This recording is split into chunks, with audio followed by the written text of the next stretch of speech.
Good morning, everyone, and Happy New Year!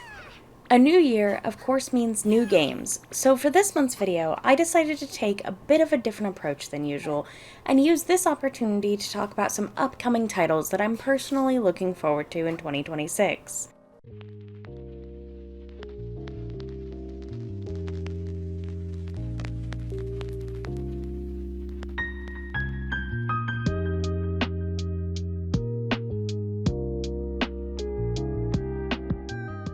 Up first is a title that I think is on a lot of people's minds heading into 2026, and that's Chucklefish's Witchbrook. Witchbrook, for those not in the know, is described by the studio as a spellbinding, witchy life sim for up to 4 players. In Witchbrook, you'll get to enroll as a witch in training at Witchbrook College and immerse yourself in the seaside city of Mossport, where you'll be able to forage, make friends, take part in seasonal events, and maybe even find that special someone to spend some extra quality time with.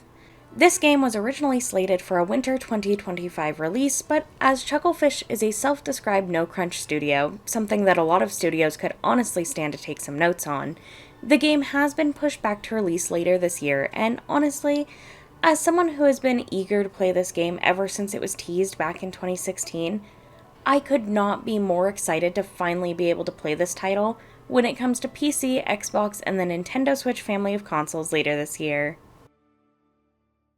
Next up is a game that I think anybody who knows my taste in games by now knows I am very excited for: Pokemon Pokopia.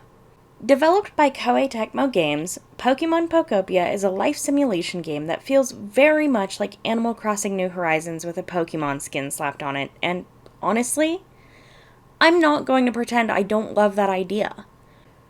We have seen thoughts from the Animal Crossing fandom time after time of the idea of these two beloved franchises having a crossover, and the idea of it not only happening, but actually being its own full-fledged game sounds like something that is exactly up my alley. Speaking of Animal Crossing New Horizons though, seeing as this channel originally started as an Animal Crossing and Splatoon account, I do think maybe I should talk about the news surrounding those titles. As I'm sure some of you know, while it's not an entirely new game, the 3.0 update for Animal Crossing New Horizons is just around the corner from us now, and I am so stoked for this update. As a long-haul Animal Crossing fan, I am not ashamed to say that Animal Crossing New Horizons is easily my favorite entry in the series, and like a fine wine, this game just keeps getting better as it ages. From some familiar faces opening up a new hotel on the island, to some also somewhat familiar faces joining the villager lineup, I am so excited to have an excuse to play more Animal Crossing soon, and alongside this release, I am really hoping to get the opportunity to finally drop a tour of my island I've had since 2020.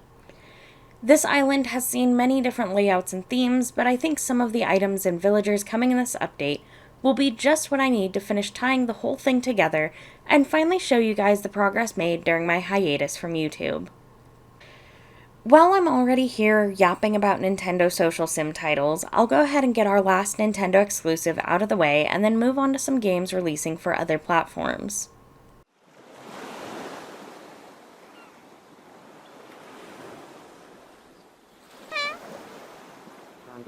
I'm a bubble. Tornado the Hanji Clausen yesterday. I actually never played the original Tomodachi Life for the Nintendo 3DS until, for some inexplicable reason, I decided to bust out my 3DS on a random morning in March of last year. I'd always heard great things about the game, and I decided I would finally give it a try. I got to work creating some Miis based on me, my partner, my brother, and some OCs, and after a good little play session, I remembered we had a Nintendo Direct dropping that morning. Imagine my shock when that Direct ended with an announcement for the sequel of a title I had only ever decided to play that same morning. That said, of course, like many of my friends, I was immediately hooked on Tomodachi Life for the 3DS, and I am so looking forward to playing the sequel later this year. Alright, that's enough about the Nintendo titles. Let's get back to games from some more low-key developers that I'm looking forward to. As some of you may recall, during the first episode of Alex's demoing, I discussed a game called InKonbini. In this game, you play as Makoto, a college student working at a convenience store in small-town Japan during the 90s. Not only will you work on tasks like stocking shelves and helping customers find items around the store, but you'll also build connections with your customers and learn more about their lives through these passing moments with them inside the store, all while enjoying the relaxing and nostalgic aesthetic. InKonbini was one of my favorite demos I played last year, so I will definitely be picking up the full version of this game when it comes to PC and consoles. Now, last but certainly not least, I would like to talk about our final game of the day. This is Nivalis. Developed by Ion Lands, in this game you will have the opportunity to live in the rich, immersive, cyberpunk aesthetic city the game is named after. In Nivalis, you will have the opportunity to run your own food stall, decorate your apartment, expand your business, and so much more. Honestly, the aesthetics and gameplay style were enough to sell me on this game, but there's something really cool about this game, and I don't know if it's common knowledge yet.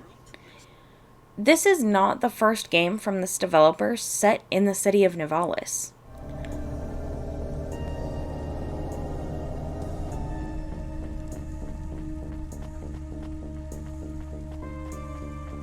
Back in 2023, I was scrolling the PS Plus games catalog when I stumbled upon a little game called Cloudpunk. The thumbnail caught my eye, and honestly, the premise seemed right up my alley. So I decided to download the game and give it a go. In Cloudpunk, you play as Rania, a new delivery driver for the semi-legal delivery company Cloudpunk. You'll use your Hova, which is a flying car, to make deliveries of both packages and people across the city of Nivalis. On the face of it, Cloudpunk is a very simple premise. But the more I played this game, the more I learned about the city of Nivalis, the more I found myself wanting more. I remember when I finished the game I was sad because it was one of those games that I knew I would never be able to play for the first time again. The lore was there, it had me hooked. It was clear the developers had put a ton of thought into this story and this world. So imagine my absolute delight and relief when I found out a game from the same developer set in the same world had already been announced. This is a game I have had my eyes on for about 3 years now, and I am so glad that the wait is almost over. You will definitely catch me picking this game up when it releases on PC later this year. So what did you guys think? Are you excited for any of these titles, or are there any other games you're especially looking forward to this year? Let me know your thoughts down in the comments below, and before I end things off today, I really just wanted to say thank you to everyone who takes the time out of their day to watch my videos, especially until the end. Despite the fact that I know I'm a smaller channel here in the great sea of YouTube, I'm really appreciative of you guys, and I really enjoy making these videos and just having a place to yap about my thoughts on games. I came back from my hiatus truly on a whim, just because I had found an indie title I enjoyed so much I had to tell the world about it. Until then, I wasn't really sure if I even ever wanted to return to YouTube, let alone when I would decide to do so.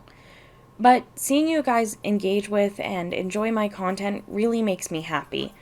And whether there's a million of you or 20 of you, I look forward to making more videos for you this year. So thank you guys for your support, Happy New Year, and until next time, stay cozy!